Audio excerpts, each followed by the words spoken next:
मालदीव. तसं बघितलं तर जगातील सगळ्यात सुंदर समुद्रकिनारे असणाऱ्या पर्यटन स्थळांपैकी एक म्हणजे मालदीव. 1965 साली ब्रिटिश राजवटीतून मालदीव स्वतंत्र झालं. त्यावेळी दक्षिण आशियातील 26 बेटांचा समूह, 298 किमीचा प्रदेश आणि या जमिनीला लाभलेला समुद्र हे सोडलं तर मालदीवकडं काहीच नव्हतं. पण आज स्वतंत्र झाल्यानंतर 60च वर्षात मालदीव पर्यटनामुळे जगात लोकप्रिय बनले.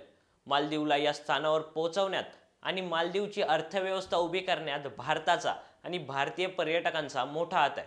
हे स्वतः मालदीवच्याच सर्व्हेमधून समोर आले आणि याच मालदीव विरुद्ध भारत असा वाद काही दिवसांपासून सुरू आहे. त्यामुळे बॉयकॉट मालदीव हा ट्रेंड सुरू झालाय आणि हजारो भारतीय पर्यटकांनी मालदीवची ट्रिप कॅन्सल केली.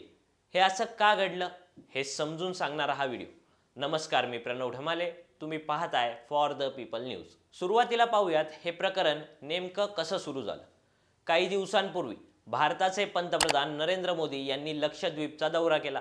यावेळी मोदींचा एखाद्या अभिनेत्याला लाजवेल असा फोटो आणि व्हिडिओ शूट व्हायरल झालं.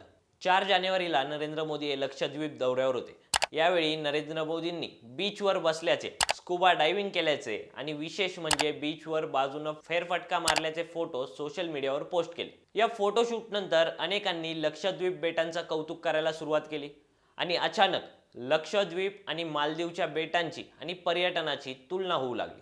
ही तुलना होण्यामागेही बॅकस्टोरी आहे. नोव्हेंबर 2023 मध्ये मालदीवचे राष्ट्राध्यक्ष म्हणून मोहम्मद मुइझ्झू यांची निवड झाली.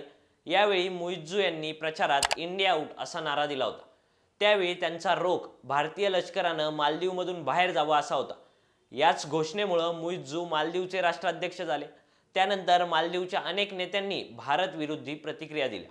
मालदीवच्या मंत्री मरियम यांनी ट्विट करत मोदींना जोकर आणि इस्रायलचं बाहुलं अशी उपमा देत टीका केली.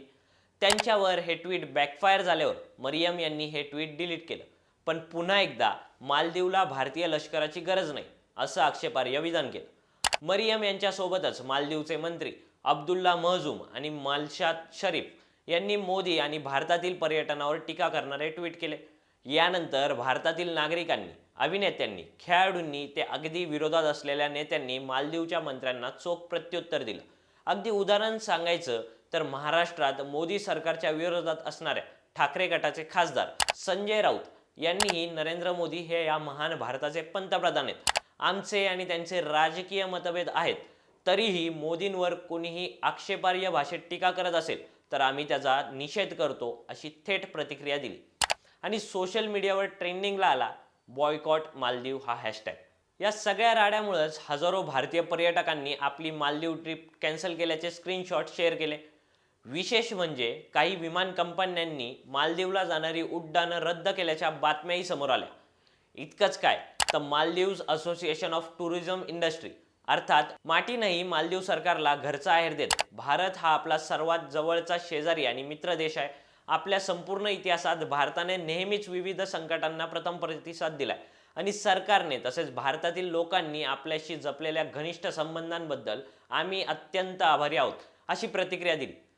या सगळ्या प्रकरणाचा आपल्यासारख्या गोवा प्लॅन पैशांअभावी कॅन्सल करणाऱ्या मध्यमवर्गीय जनतेला काहीही फरक पडत नसला तर याचा थेट फटका मालदीवच्या अर्थव्यवस्थेला बसणार इतकं निश्चित.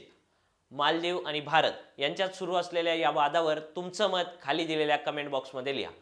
व्हिडिओ आवडला असेल तर लाईक करा आणि आणखी अशाच नवनवीन व्हिडिओसाठी फॉर द पीपल न्यूजला सबस्क्राईब आणि फॉलो करायला विसरू नका.